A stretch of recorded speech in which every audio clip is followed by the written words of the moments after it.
come across Millie, who is looking for a job. She's living in her car. Everything has gone wrong for her. She's been in prison. We don't know why at the beginning. And she's looking for a job that will give her accommodation and just a sense of value and just an income. And she happens upon the Winchester household, who have a house in Long Island. And she goes for an interview with Nina, and it all seems very sort of neat and prosperous and just very lovely. And she's actually offered the job, much to her surprise. And she goes along and she's given a little garret room at the top of the house, which seems a bit kind of curious because the rest of the house is so neat and beautifully furnished. Anyway, it's a roof over her head. She's not going to quibble.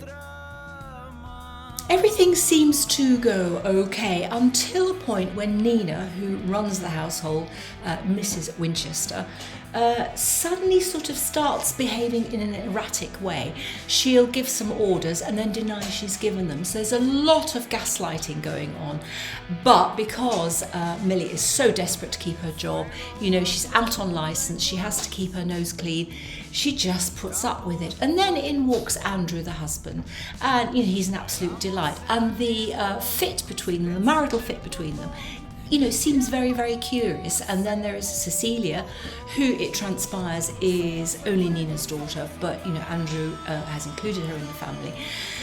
Cecilia is always dressed in rather starchy, formal dresses and clearly doesn't fit in with her school group. So there are an awful lot of question marks over what is going on.